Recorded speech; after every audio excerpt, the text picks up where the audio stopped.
So Sony has decided to annoy gamers again, introduce a price hike for PlayStation Plus. I don't know what Jim Ryan over at Sony is puffing on, but it's got to be a stogie and a half because this guy, I'm not sure, the creative decisions at Sony now aren't making any sense. Like, when does it end? The price hike genuinely is taking the Mickey Mouse. There's just no way they thought, you know what, in this economy, this is a good idea. Let's keep it up. It's just the constant price hikes and the lack of service and the lack of first party multiplayer games. It's not adding up. PlayStation Plus Essential 12-month subscription is $80 and that's £60. And then you've got PlayStation Plus Extra 12-month subscription, which is $134. And then PlayStation Plus Premium 12-month, which is $160 and which is £120. What in the flying capital fuck is going on over at Sony? No, Jim Ryan, he's got an answer. This makes no sense.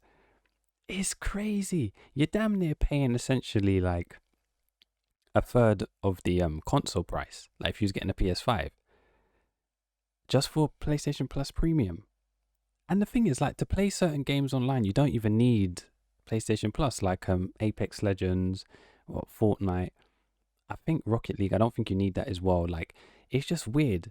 But the thing, that's what I'm saying. Like, when does the price hike end? Does it keep going? Because no one's like complaining. For me, this would be the perfect time for gamers to not pay the price that PlayStation are trying to offer because there's no first party.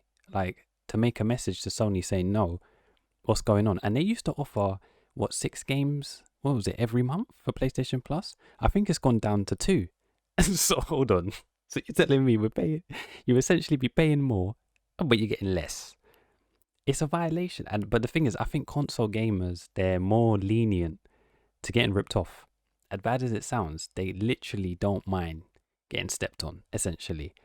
I think, see, the thing is, I think the first time I saw like a gaming subscription and I was like, this is going to be bad, was when FIFA back in the PS3 days tried to add, like, you bought the game, but to play online on FIFA, you had to get a code. And then they tried to introduce that. And then people, I think, started to complain and then they removed it. So you don't do that anymore. And then PlayStation 4 added, you need to have PlayStation Plus. And that's because Xbox was doing that with, what was that, Xbox Live? And I remember like back in school days, everyone was like, half of the friends had the Xbox, half had PS3. And they're like, well, you can't use voice chat because you have a PS3. But I'm like, yeah, but you pay for online. So there was like a back and forth. But then the price then seemed tolerable, even though it was still taking the piss because you shouldn't have to pay to play online. I think it was what, £40 a year? And then now what we're seeing, what's the price for premium? £120, so $160. Like, that's bonkers. I don't get it. And you're not getting the quality of games, for me personally anyway, because like PS3, you had Call of Duty 4 online, Goated, Killzone 2, Uncharted 2, FIFA Pro Clubs, even you got Gran Turismo 5, Metal Gear Solid 4, Elite Story. That's top 3 for me. Fat Princess, that was a sleeper hit. I don't care what anyone's, even my tweet that says it. Yeah, PS3 era. So you had COD 4, Killzone 2, Uncharted 2, FIFA Pro Clubs, Gran Turismo 5, Metal Gear Solid 4, Fat Princess, and Little Big Planet 2.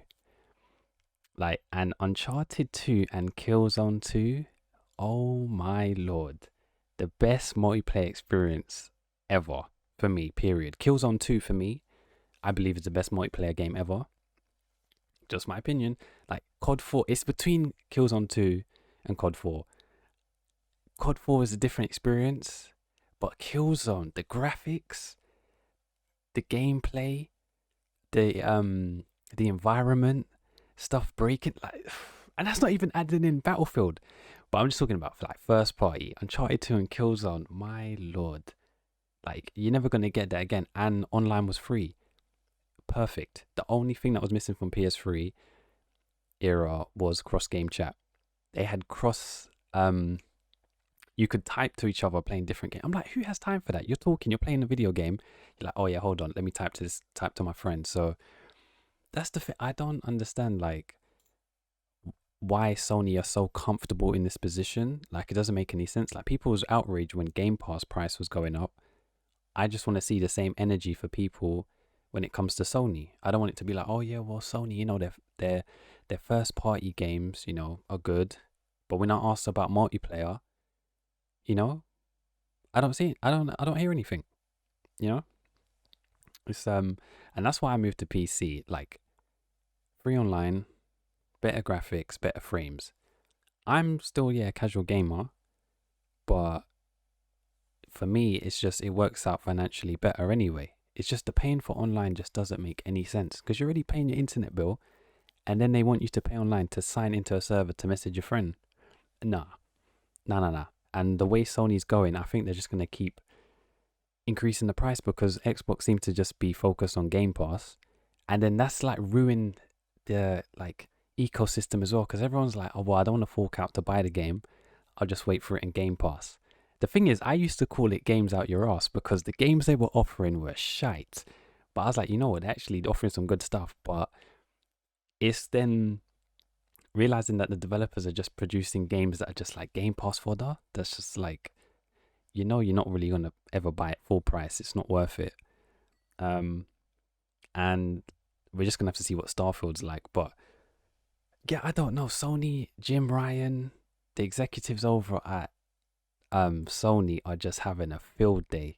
They know people are gonna pay it though. That's the thing. Sony console gamers, they will pay. Like, and essentially they're gonna pay the price as well because they're gonna allow Sony to keep doing it, and then wonder why they're not getting no other games. The multiplayer games at the moment for Sony are dead. Are there even any at the moment?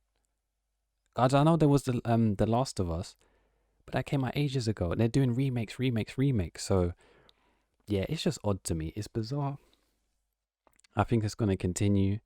The online ecosystems, and I said it in a tweet, gaming subscription services are the worst thing to ever happen to gaming. Like, period. All right, so I have to record this section because Kieran sent some info, and I'm like, yo, I didn't even think about this. So they're introducing Sony's handheld gaming device, Project Q, has a proper name and price. It looks like what was it? A PSP? Yeah, and then you've got Sony releasing the PlayStation Portal remote player. So you can play streaming, what's that, PS5 games on your handheld device, but no one asked for this as well. They might as well and haven't they released VR as well? But they're not releasing any games on PlayStation Plus for that, so it's not enticing anyone to buy it. It's like they're releasing so many products, but the basics they don't want to do, which is odd. So yeah, it's just like a dumb product. Like I said, no multiplayer games, and they're also increasing the price of the PS5. Wasn't there a shortage during like COVID times when no one could get one? And yeah, it's just insane now. Also £200 for something that streams games from your PS5, can't install games or stream games from the cloud. And Sony was going crazy over the Xbox Activision deal. They were throwing their toys out the pram. They were doing everything to just delay it. And I was like, if it was the other way around, they would be fuming. They would be vexed. Jim Ryan would come out, start making statements. I'm thinking, I ain't seen this guy for a while. And Kieran also said, and Sony lack of care for PC gamers. At least Xbox released their games on PC and console on the same day. Also, PlayStation Plus increasing, but exclusives not released on PS Plus until 2 years later. Yeah, and by then it's like no one cares. It seems to be like, if you had told me that someone had infiltrated Sony's marketing department and like business deals department and just wanted to sabotage everything, I'd believe you, because to me none of it is making any sense.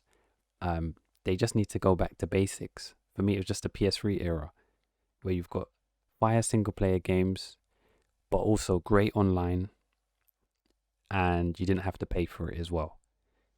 PlayStation Store had, and you remember, this is like minor thing, but with the PS5, can you even do interactive backgrounds or like dynamic backgrounds, like how PS3 had as well? Did PS4 have it? I can't remember, but I think they stopped allowing you to put backgrounds on. You remember through like USB? I remember going into school and saying to my friends, "Oh, yo, you've got a certain background or a theme," and then you just put it on the USB. Your friends were like, "Oh yeah, I've got this theme, all different type of themes, Spider-Man themes, you name it," and then go home, put it in the PS3, install the themes. Like, I'm sorry, I know that's like, oh, that's back in the day, like PS3 era's done. But the fundamentals that that console had, it started out trash. Don't get me wrong, because when it first came out, it was damn near £600. No one was buying that. And it was a PS3 60. Was it 60 gig hard drive, so it could play PS2 games? Yeah, that was the feature that no one actually gave a shit about. But this is why even like my friends ask me, "Are you getting a PS5?" I'm like, nah. Like, yeah, I want one, but then I'm thinking online, the PlayStation Plus, PlayStation Plus, right? The online cost of it is crazy. Because there's two versions in it. Yeah, to pay for online, cost of games, no first party multiplayer games. It doesn't make any sense to me. And knowing me, I'm just gonna be banging out Apex, so I just play it on PC. So, yeah, I don't know, man. Jim Ryan, and like people are. I've seen so many people say on Twitter as well. Since Jim Ryan's got involved, the money side of Sony has been booming, but the consumer side and how they like treating their customers has been absolute shite. But I don't see it getting any better because he's a businessman. That's just solely what he's focused on. It's just generating money and growth to Sony, and I don't know, man. Console people got to speak out. It's just, and the thing is, people can make a change. Just be like, no, we're not paying this. Like, where's the first party multiplayer games? But then when you bring that up on social media or on Twitter, people saying like you're being negative and complaining. It's weird. But it'll only get worse.